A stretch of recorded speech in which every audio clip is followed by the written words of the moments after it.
In January of 1996, a small Brazilian town became the center of one of the most disturbing UFO encounters ever reported.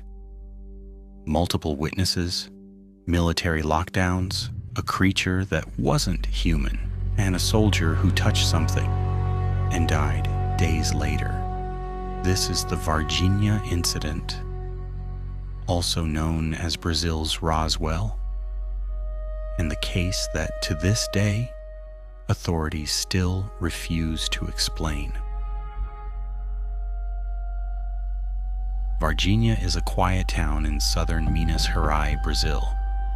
In 1996, it was known for coffee farms, factories, and absolutely nothing out of the ordinary. But over the course of 1 week, residents reported a shiny object falling from the sky, strange creatures roaming the streets, and hospitals operating under unexplained lockdowns.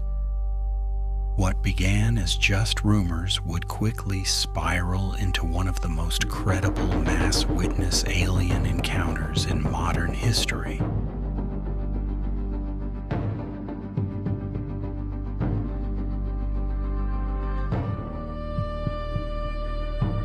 On January 13, 1996, residents across the region reported seeing a cigar-shaped object flying low, emitting thick smoke and making an unsteady mechanical sound. The object appeared damaged. Farmers later claimed something crashed in a nearby rural area, followed by military vehicles arriving within minutes. But at the time, officials denied everything. Then, things got much worse.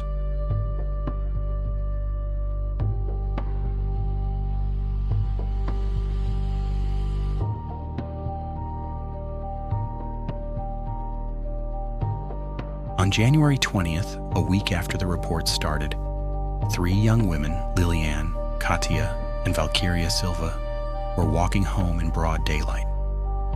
That's when they saw it. A creature crouched against a wall, about 4 feet tall, brown, oily skin, a large round head, red bulging eyes, thin limbs, and a strong smell described as ammonia or sulfur. The creature appeared injured and terrified, like asking for help. The girls screamed and ran. Within minutes, neighbors gathered. Within hours, military trucks began patrolling the area.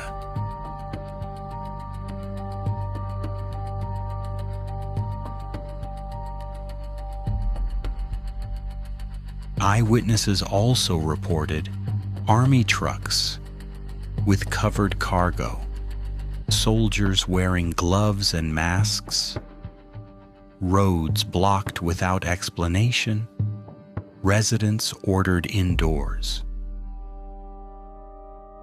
Local police allegedly captured one of the creatures alive.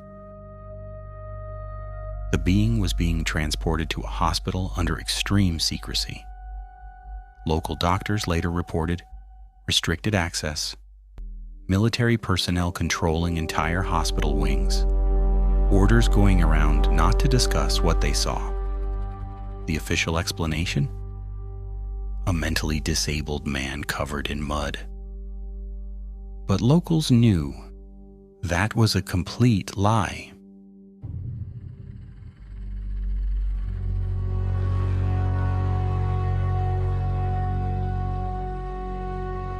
One name refuses to disappear from this case: Marco Elixeres, a young military police officer involved in the capture. Witnesses claim he touched the creature with his bare hands and became violently ill within days. The illness was so severe, he passed away from a sudden infection no one could explain. Medical records reportedly showed severe immune system failure, no prior health issues, and no clear cause of death. At the time, officials insisted it was unrelated. But even today, his family and other witnesses dispute that explanation.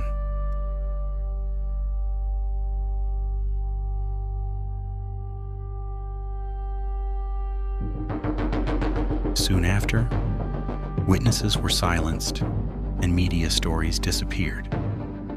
UFO investigators were dismissed or discredited. The military personnel denied everything, yet over 100 independent witnesses, including doctors, police, and civilians, reported similar details. Even Brazilian Air Force documents published later acknowledged unidentified aerial activity in the region during that week in 1996. Still, no official explanation has ever been given.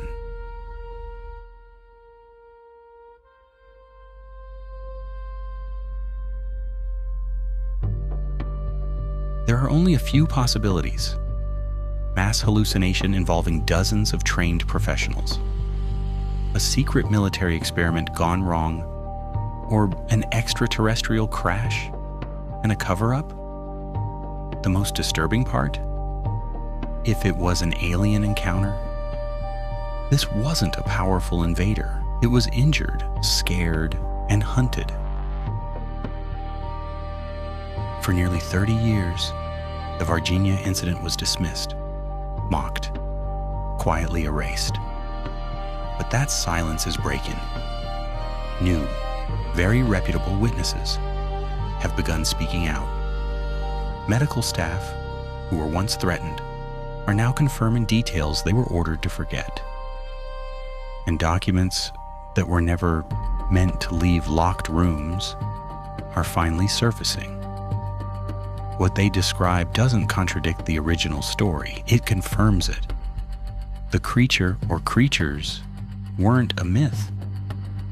The military response wasn't a routine operation, and what happened in Varginha didn't end in 1996. Because the most disturbing question was never, did something crash? It was, what did they recover and where did it go?